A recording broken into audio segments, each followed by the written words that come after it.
আমি আজ মধ্যবিত্তদের নিয়ে কিছু বলবো। আমিও একজন মধ্যবিত্ত, নিম্ন মধ্যবিত্ত, এটা আমি নিজে।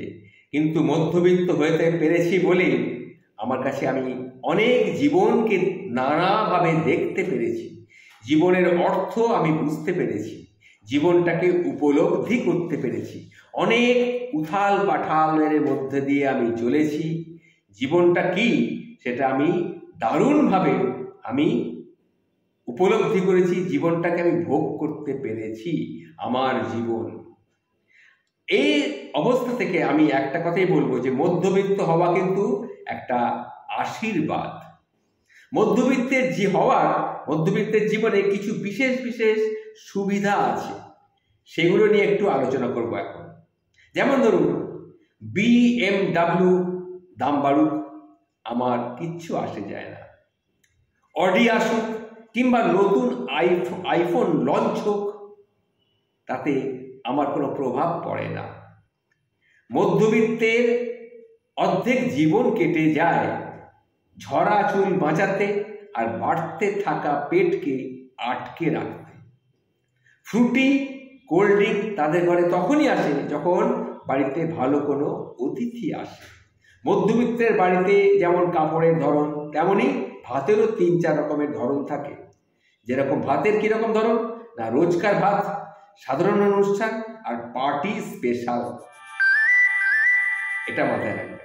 চা ছাড়তে ছাড়তে পাত্রীকে একেবারে শেষ ফোঁটা পর্যন্ত নিংড়ে নিচে যেন ফেলে দেওয়া হয়, এই হচ্ছে মধ্যবিত্ত। এটা হচ্ছে একটা চরম অনুভূতি। রুম ফ্রেশনার নয়, ঘরের মধ্যে আগরবাতি একটা জ্বালিয়ে দেবেন, ঘরটা সুগন্ধি হয়ে যাবে। মধ্যবিত্তে পরিবারের গেট টুগেদার মানে সত্যনারায়ণের পুজো, এটা আমি আগেও বলেছি। আমাদের বাড়ির মধ্যবিত্তের গেট টুগেদার হচ্ছে শনি পুজো কিংবা সত্যনারায়ণের পুজো, এটা মাথায় রাখবেন।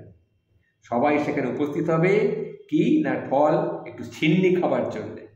তাদের বাজেট এত নিখুঁত যে মাস শেষের দিকেই যদি টাকা ফুরিয়ে যায় তাহলেই খুব গন্ডগোল হয়ে যায়। তাই বলছি, মধ্যবিত্তরা কিন্তু খুব দামি অর্ধেক জীবন কিন্তু কাটিয়ে দেয়। তাদের ক্ষুধাও অনেকটাই হোটেলের রেটের উপরে নির্ভর করে। অর্থাৎ কীরকম খিদে লেগেছে, হোটেলের মেনু, হোটেলের রেট দেখে তবে সেটা বুঝতে পারবে। তাদের জীবনে ভালোবাসা নয়, দায়িত্ব চিরকাল সঙ্গী থাকে। বিয়ের মঞ্চে বসে থাকা নবদম্পতি থেকে মনে হয় তারা যেন কোনো বড় শোকে ডুবে আছে। বিয়ের পরে অন্যদের মতো তারাও কোথাও হারিয়ে যায় না, বরং টেন্ট আর বাসনের বিল তাদেরকেও মেটাতে হয়। তাদের কাছে ব্যক্তিগত বিছানা আর ব্যক্তিগত ঘর বিয়ের পরেই কিন্তু বরাদ্দ হয়। একজন প্রকৃত মধ্যবিত্ত মানুষ জল গরম করা গিজার বন্ধ করে ঠান্ডা জল আসা পর্যন্ত সে কিন্তু বাথরুমে থাকে।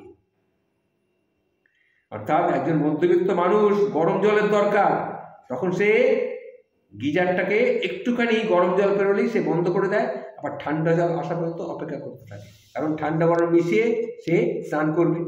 মধ্যবিত্ত 4 রাস্তার মোড়ে দাঁড়িয়ে থাকে একটা ঘন্টার মতো, যাকে সব সময় সব ধরনের সরকার প্রাণপণে ঢং ঢং ঢং ঢং করে বাজিয়েই যাবে।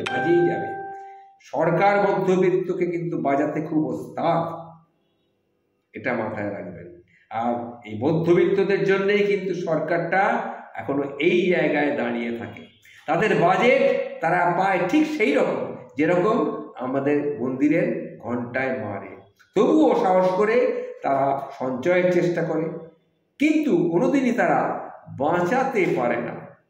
সঞ্চয় করে সামান্য এদিক ওদিক করে, কিন্তু যাকে বলে সত্যিকারের সঞ্চয়, সেটা কিন্তু মধ্যবিত্ত কোনোদিনই ঠিকমতো করে উঠতে পারে না।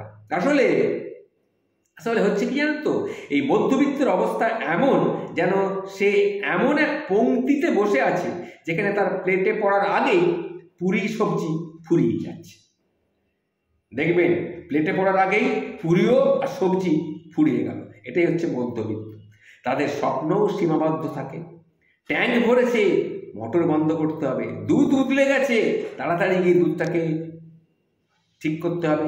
ভাত পুড়ে যাচ্ছে, এই রকম স্বপ্ন তারা দিন রাত দেখতে দেখতে পার করে দেয়, দিন রাত পার করে দেয়। এইরকম অসংখ্য স্বপ্ন বুকে নিয়ে মধ্যবিত্তরা হেঁটে যায়, হেঁটেই যায়, হেঁটেই যায়, শেষ পর্যন্ত একদিন কিন্তু থেমেই যায়। এই হচ্ছে মধ্যবিত্ত জীবনের গল্প। কেমন লাগলো? নমস্কার। যদি ভালো লেগে থাকে শেয়ার করবে। নমস্কার।